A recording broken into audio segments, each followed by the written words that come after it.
Hello friends, today we are going to discuss about the membrane transport. Membrane transport या फिर इसको हम it is also called as permeation.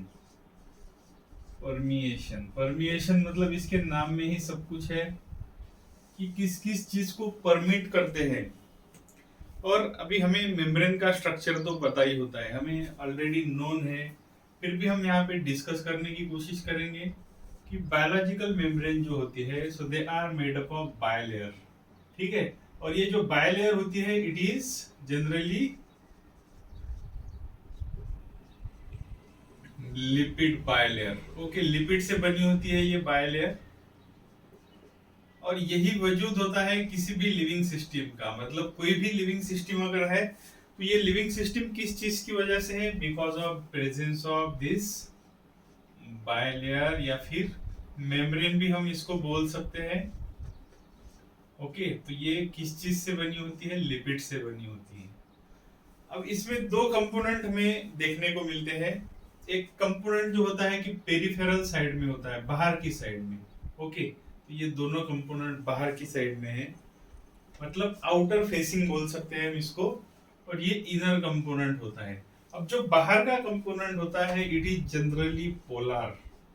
Polar यानी इस पे कोई तो भी चार्ज होता है। Okay, generally it has having negative charge, और यहाँ पे एटलीस्ट अलग अलग प्रकार के चार्जेस तो भी प्रेजेंट होते हैं। और ये जो बीच का रीजन होता है, so this reason, so it is hydrophobic. Okay, hydrophobic होता है मतलब, so what is the meaning of this hydrophobic? मतलब कोई वाटर देखते बराबर लड़ाई नहीं शुरू होती है। ओके, मतलब ये कोई हेट नहीं करता है वाटर को, सिर्फ it is not able to interact with water molecule. अब इसका रीजन क्या है? बिकॉज ये जो होते हैं, सो these लॉन्ग टेल्स जो हम यहाँ पे दिखा रहे हैं, so they are fatty acid tails. क्या बोलते हैं उनको?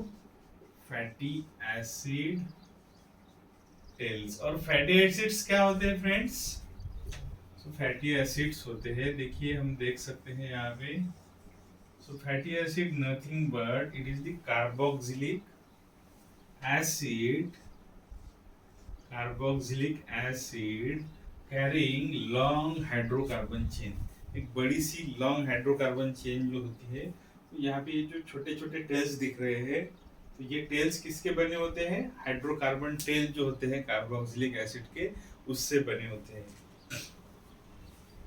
ठीक है, तो मतलब ये बीच का जो रीजन है, सो इट इज हाइड्रोफोबिक। तो ये चीज हमें ट्रांसपोर्ट के दौरान मालूम अगर है तो हमें ट्रांसपोर्ट अच्छी तरीके से समझता है। अब क्या होता है, अगर सेल जो रहती है, for example this is a typical cell, ये कोई भी सेल है। ठीक है, अब इसके इर्द गिर्द क्या है, आजू बाजू में क्या है? So it has bilayer, lipid की बायलेयर बनी होती है। ठीक है, तो यहाँ पे मैं एक बायलेयर निकालने की कोशिश करूंगा। So this is the lipid की बायलेयर। ओके, यहाँ पे प्रेजेंट रहेगा। अगर प्रोकैरियोटिक सेल की बात करें तो इसके आजू बाजू में कहाँ पे? यहीं पे फॉर एग्जांपल इसका क्रोमोसोम या न्यूक्लियोइड रहेगा, प्लस जो मेम्ब्रेन के अंदर इनक्लोज पोर्शन होता है it is called as cytoplasm. ठीक है, इस पोर्शन को हम क्या बोलेंगे? साइटोप्लाज्म। कि जो mainly liquid portion that is cytosol से फिल्ड होता है, कि जिसमें अलग अलग तरह के मॉलिक्यूल्स हमें देखने को मिलते हैं। ठीक है, न्यूक्लियोइड के साथ साथ यहाँ पे एमआरएनए दिखेंगे, राइबोसोम्स आपको दिखेंगे। ओके, जो क्या होते हैं? एक्टिवली प्रोटीन का सिंथेसिस करते हैं। बाकी के एंजाइम भी हमें यहाँ पे दिखेंगे। तो अभी सवाल ये आता है दोस्तों कि अब जो कुछ भी मेटाबॉलिज्म अंदर चल रहा है, फॉर एग्जांपल यहाँ पे अंदर चल रहा है, समझो ग्लूकोज का मेटाबॉलिज्म। ठीक है, ये देखिए हमारे पास ग्लूकोज है, तो इसका मेटाबॉलिज्म अगर चल रहा है तो क्या करना पड़ेगा? हमें ग्लूकोज को तोड़फोड़ करना पड़ेगा। लेकिन इसको तोड़फोड़ करने के लिए ये ग्लूकोज को कहां से तो भी लाना पड़ेगा। So this glucose must be transported. From environment. अगर यहाँ पे हम आउटसाइड की बात करें और ये इनसाइड की अगर बात करें सेल की, तो इस ग्लूकोज को अंदर आना होगा। अब यहाँ पे एक स्टोरी ऐसी है कि जो हाइड्रोफोबिक सब्सटेंस होता है, ठीक है, तो वो हाइड्रोफोबिक सब्सटेंस को ही अलाउ करता है, जैसे कि या फिर छोटे छोटे स्मॉल मॉलिक्यूल को ये अलाउ करेगा। ये जो रीजन है, for example it will allow the entry of carbon dioxide, nitrogen, या फिर छोटे छोटे मॉलिक्यूल जैसे कि वाटर। अब ये इसको इजीली परमिट करेगा, अंदर की तरफ आने देगा, इजीली परमिट करेगा, और यहां से इसको बाहर भी जाने देगा, नो प्रॉब्लम। ठीक है, मतलब दोनों डायरेक्शन में इसका फ्लो हो सकता है। अगर मॉलिक्यूल ये नॉन पोलर है, ये दोनों नॉन पोलर है, ठीक है। अब बाहर का मॉलिक्यूल अंदर अगर लाना है तो फिर अब ये बाहर वाला मॉलिक्यूल कैसा है, अपना ग्लूकोज पोलर है, बड़ा मॉलिक्यूल है, C6H12O6, ये इसका फार्मूला है। अब ये पोलर मॉलिक्यूल है और ये इजीली यहाँ से नहीं आ सकता, नॉट पॉसिबल। तो इसका रीजन क्या है, इसका थर्मोडायनामिक रीजन अलग है, ठीक है। तो यहाँ पे हम इतना ही समझने की कोशिश करेंगे अभी कि ये नॉन पोलर सॉरी पोलर है, और ये जो रीजन है नॉन पोलर है, इसके साथ इसकी नहीं बनती।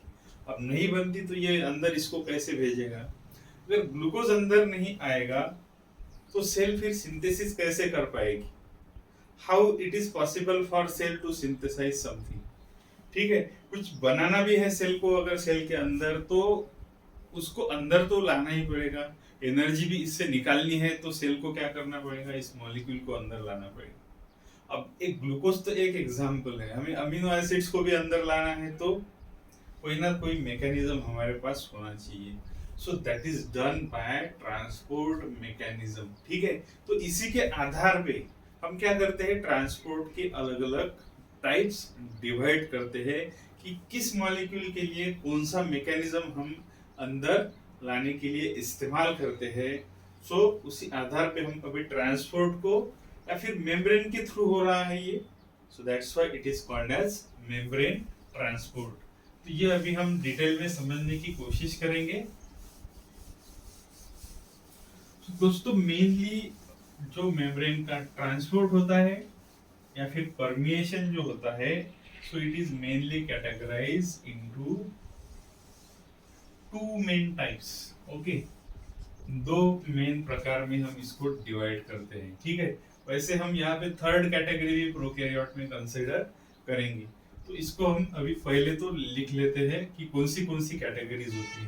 तो एक तो होता है सिंपल, ओके, या फिर इसको हम बोल सकते हैं पैसिव,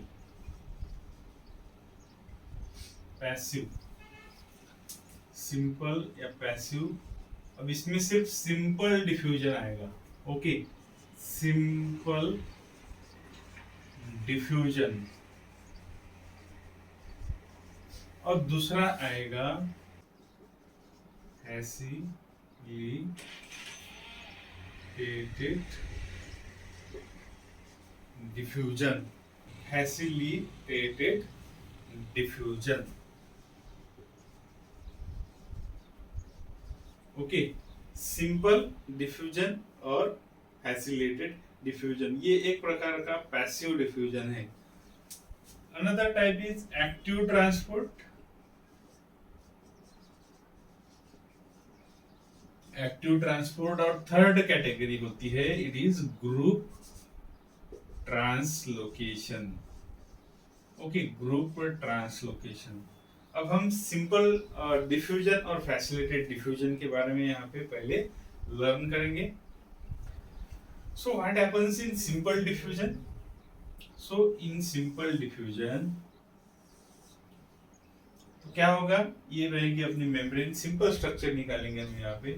सो इसके थ्रू क्या होगा, so there is a net movement of substance from high concentration to low concentration, ठीक है, net movement from high concentration to low concentration, ठीक है। देखिए यहाँ पे बाहर की साइड में कैसा कॉन्सेंट्रेशन है, ये अगर मैं इसको आउट लिखता हूँ, आउटसाइड, और ये अगर इसको इनसाइड लिखता हूँ, तो यहाँ पे मूवमेंट किस प्रकार से होगा, from high concentration to low concentration. अब सिर्फ सिंपल अगर है तो इसमें, so it is generally use for transport of small molecules. Okay, friends, it is not a true transport. Okay, though I am using word transport, but it is not a true transport because यहाँ पे कोई molecule इस्तेमाल नहीं किया जाता है transport करने के लिए। तो यहाँ पे एग्जांपल्स किसके किसके ले सकते हैं हम, ठीक है। So there is no use of energy, no use of metabolic energy. तो यहाँ पे एनर्जी प्रोवाइड करने का काम कौन कर रहा है, so gradient itself provide the energy. Okay, concentration gradient जो होता है सो प्रोवाइड्स एनर्जी, तो यही एनर्जी प्रोवाइड करने का काम करता है। तो एग्जांपल किसके ले सकते हैं हम यहाँ पे, सो यहाँ पे एग्जांपल ले सकते हैं हम non polar molecule. Example non polar molecule, या फिर स्मॉल मॉलिक्यूल्स, जैसे कि गैसेस। गैसेस में कौन आएगा, हमने पहले ही देखा था एग्जांपल, CO2 आ सकता है, O2 आ सकता है, नाइट्रोजन आ सकता है। स्मॉल मॉलिक्यूल में कौन आएगा, H2O भी आ सकता है। नॉन पोलर में अभी किसका एग्जांपल हम ले सकते हैं, जैसे कि बेंजीन। ओके, बेंजीन का एग्जांपल हम यहाँ पे ले सकते हैं, कोई प्रॉब्लम नहीं है। तो ये मॉलिक्यूल जो है इजीली क्या हो सकते हैं, डिफ्यूज हो सकते हैं। ये कोई स्पेसिफिक प्रोसेस नहीं है। Okay, no specific process, not a specific process. अब यहाँ पे मूवमेंट कैसे होगा हम देख सकते हैं। यहाँ पे सिंपली क्या होगा, देखिए ये हमने अगर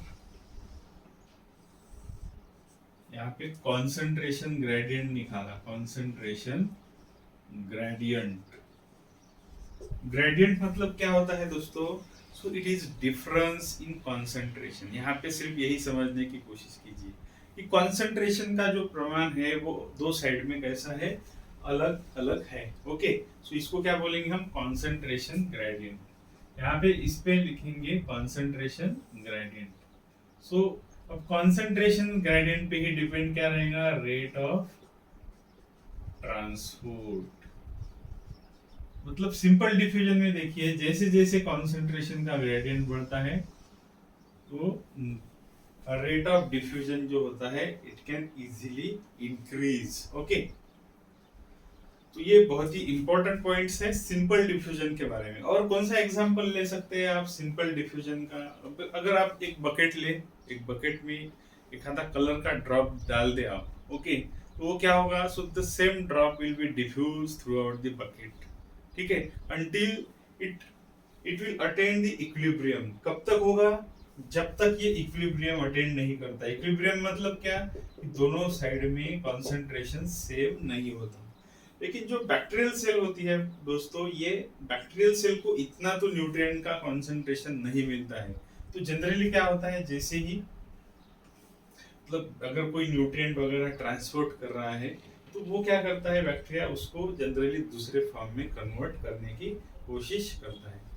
तो ये कुछ पॉइंट्स है friends about simple diffusion. Okay, तो ये पॉइंट्स आपको समझ के लिखने हैं, नोट डाउन करने हैं। सो नेक्स्ट जो टाइप है दैट इज फैसिलिटेड डिफ्यूजन। एक सिंपल एग्जांपल लेते हैं हम यहाँ पे। अब फैसिलिटेड मतलब क्या है, फैसिलिटेड मतलब क्या रहेगा, फैसिलिटेट मतलब क्या रहेगा, यहाँ पे कोई तो भी कैरियर है। Okay, so there must be a carrier. Carrier मतलब it is a kind of protein, एक प्रोटीन रहेगा जो क्या करेगा, So it will allow the passage of some molecules. कुछ मॉलिक्यूल का पैसेज ये अलाउ करेगा, इसलिए इसको क्या बोला है, facilitate. Okay, facilitate, facilitate diffusion, ये भी डिफ्यूजन का ही टाइप है। अगेन, सो मूवमेंट कैसे होगा, from high concentration, from high concentration, ठीक है, हाई कॉन्सेंट्रेशन से लेके to low concentration. High concentration से लेके, देखिए अगर बाहर इसका कॉन्सेंट्रेशन ज्यादा है तो बाहर से हाई कॉन्सेंट्रेशन से लेके ये कहाँ पे जाएगा, जहाँ पे इसका कॉन्सेंट्रेशन कैसा है, कम। देखिए अगर इसके 2-3 ही मॉलिक्यूल है अंदर और बाहर ज्यादा है तो क्या होगा, इसका मूवमेंट बाहर की साइड से अंदर होगा, ठीक है। सो it is generally carried out by, ये फैसिलिटेटेड डिफ्यूजन जो है, it is carried out by carrier protein, ठीक है, कैरियर प्रोटीन्स। अब कैरियर प्रोटीन 3 प्रकार के हो सकते हैं, ठीक है, इसको भी हम यहाँ पे लिख लेते हैं, कैरियर प्रोटीन्स।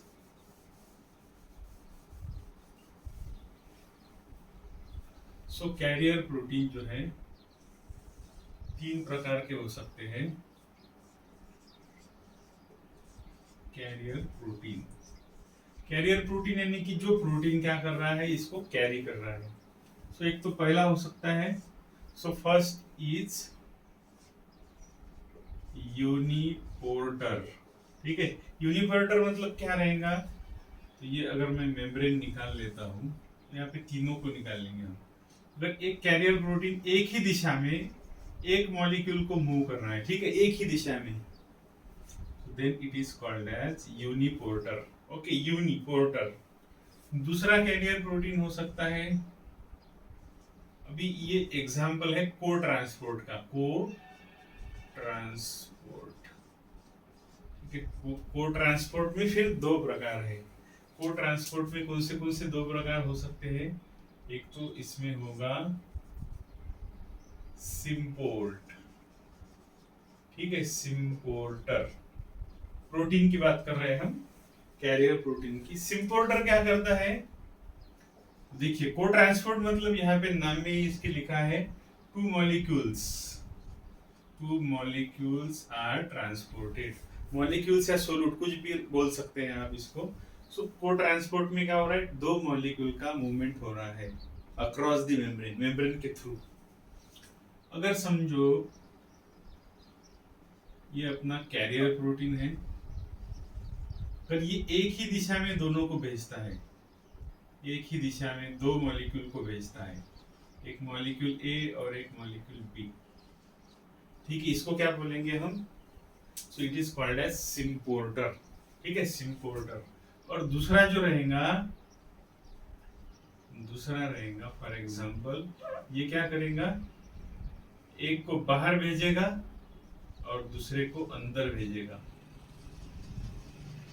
ओके, दूसरे को अंदर भेजेगा, तो इसको क्या बोलेंगे हम, so it is called as antiporter, antiporter. और इस मैकेनिज्म को हम क्या बोलते हैं, एंटीपोर्ट। अभी के लिए बस इतना समझ लीजिए, ओके। पोर्टर मतलब ये कैरियर प्रोटीन यहाँ पे इस्तेमाल हो रहा है। तो 3 प्रकार के कैरियर प्रोटीन हो सकते हैं, या फिर यूनिपोर्टर। को ट्रांसपोर्टर में 2 प्रकार होते हैं, सिम्पोर्टर और एंटीपोर्टर। सो अगेन यहाँ पे एनर्जी कौन प्रोवाइड करता है, energy is provided by, again कौन प्रोवाइड कर रहा है, gradient, okay, gradient of concentration, that is concentration gradient is providing energy, ठीक है, कैरियर प्रोटीन है। So the process is very specific है, स्पेसिफिक मतलब so particular type of transporter जो है वो पर्टिकुलर मॉलिक्यूल को ही क्या करेगा, ट्रांसपोर्ट करेगा। Specific for molecule as well as carrier, ठीक है, दोनों के लिए स्पेसिफिक। मतलब अगर ग्लूकोज का ट्रांसपोर्टर है तो वो ग्लूकोज को ही ट्रांसपोर्ट करेगा, दूसरों को नहीं करेगा। तो इसके एग्जाम्पल कौन से ले सकते हैं आप, ठीक है, वो बाद में देखेंगे एग्जाम्पल्स आखिरी में। तो और क्या हो सकता है, इट इज इनहिबिटेड, ठीक है। इनहिबिटेड मतलब क्या है, प्रोटीन कैरी कर रहा है तो प्रोटीन का क्या हो सकता है, इनहिबिशन हो सकता है। सो what is mean by inhibition, कि एखादा अगर आप सब्सटेंस डाल देते हैं तो वो क्या करेगा, उस ट्रांसपोर्टर को ट्रांसपोर्ट नहीं करने देगा। So it is called as inhibition, मतलब ये क्या करेंगे, इनहिबिट हो जाएंगे। The process is specific, specific के साथ साथ सॉरी, स्पेसिफिक हो गया है हमारा, इनहिबिशन भी हो गया। तो स्पेसिफिक में यहाँ पे अभी हम एग्जांपल देखेंगे, okay. It also undergoes saturation, saturation, what is mean by saturation, so if all carriers are occupied by molecules to be transported, okay अगर सभी के सभी कैरियर जो है ऑक्युपाई कर लिए है, किसने, by molecules which is to be transported, the rate of diffusion और ट्रांसपोर्ट इज मैक्सिमम, ठीक है, मैक्सिमम है, उसके ऊपर हो सकता है क्या, above which there is no transport। अब यहाँ पे हम सिंपल एग्जाम्पल लेके कंसिडर करेंगे, सैचुरेशन किसको बोलते हैं। अभी यहाँ पे देखिए, सो पैसिव डिफ्यूजन से ज्यादा इसका रेट है, देखिए क्योंकि कैरियर के थ्रू हो रहा है। सो ये इनिशियली एकदम से जैसे कॉन्सेंट्रेशन का ग्रेडियंट बढ़ेगा, सो मूवमेंट भी क्या होगा, ज्यादा होगा, लेकिन एक विशिष्ट लेवल के बाद so there is no movement, ठीक है, इसको क्या बोलते हैं हम, सैचुरेशन। लेकिन पैसिव डिफ्यूजन, ये देखिए यहाँ पे हम लिख सकते हैं, so it is a passive diffusion. Initially passive diffusion से ज्यादा इसका रेट हो सकता है, ओके। ये फैसिलिटेटेड डिफ्यूजन है अपना, फैसिलिटेटेड डिफ्यूजन। तो यहाँ पे जो प्लेट्यू दिख रहा है आपको, यहाँ पे जो मैक्सिमम रेट जो दिख रहा है आपको, ये देखिए, so this is the maximum rate, ठीक है, इसको क्या बोल सकते हैं हम, saturation. So it is the plateau, okay, कि यहाँ पे क्या बोल सकते हैं हम, मैक्सिमम वेलोसिटी है, ओके, रेट जो है इसका कैसा है, मैक्सिमम। क्यों ऐसा क्यों हुआ है, प्लेट्यू क्यों फॉर्म हुआ है, बिकॉज ऑफ सैचुरेशन। यहाँ पे क्या हुआ है, सैचुरेशन, ओके। सैचुरेशन हुआ है मतलब क्या है, देखिए अब बस इस सेल के पास कितने ट्रांसपोर्टर है, समझो इसके पास है 10 ट्रांसपोर्टर। अब 10 के 10 भी अगर ऑक्युपाई हो गए इसके, अब मॉलिक्यूल का कॉन्सेंट्रेशन कितना भी बढ़ाओ आप, तो अभी इस मॉलिक्यूल को अगर इसके थ्रू ही जाना है तो 10 के ऊपर तो ये सेल नहीं भेज सकती। क्यों नहीं भेज सकती, क्योंकि इसके पास क्या है, 10 ही ट्रांसपोर्टर है। मतलब क्या हो चुका है, इसका सैचुरेशन हो चुका है। क्या हो चुका है, saturation, it has undergone saturation. तो इसी वजह से यहाँ पे अभी ग्राफ अगर अपन निकालते हैं, कॉन्सेंट्रेशन कितना भी बढ़ाओ आप बाहर, तो एक लेवल के बाद, मैक्सिमम लेवल के बाद, सो यहाँ पे इसको अपन Vmax भी बोल सकते हैं। So it is called as Vmax, okay. आप मैं Vmax लिख सकता हूँ, ठीक है। इसके ऊपर क्या होगा, ट्रांसपोर्ट का रेट नहीं बढ़ेगा। क्यों, क्योंकि 10 है, 10 के 10 ऑक्युपाइड है। हमने 100 मॉलिक्यूल डाले, 1000 डाले, तो फिर भी उसका ट्रांसपोर्ट नहीं होगा। तो ये कुछ इंपॉर्टेंट पॉइंट्स है। अभी इसका एग्जाम्पल अगर देखते हैं, एग्जाम्पल इस ट्रांसपोर्ट का, तो glycerol transport in E coli, okay, Salmonella typhimurium, Fe Mariam. Okay, Bacillus, some Bacillus species etcetera. इसमें क्या है, इंपॉर्टेंट एग्जांपल है ग्लिसरॉल। अब यूकैरियोट की अगर बात करें, यूकैरियोट में एग्जांपल कौन सा ले सकते हैं आप? यूकैरियोट का example sugar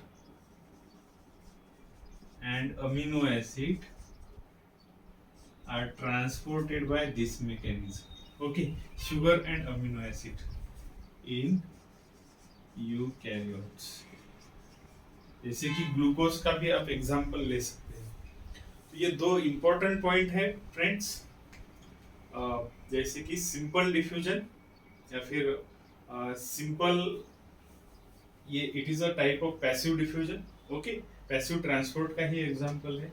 पैसिलेटेड diffusion, so it is again a type of passive diffusion. यहाँ पे सिर्फ फर्क इतना है कि यहाँ पे प्रोटीन का इस्तेमाल हो रहा है और सिंपल डिफ्यूजन में कोई भी प्रोटीन का इस्तेमाल नहीं होता है। सो नेक्स्ट पॉइंट जो है हम नेक्स्ट वीडियो में देखेंगे।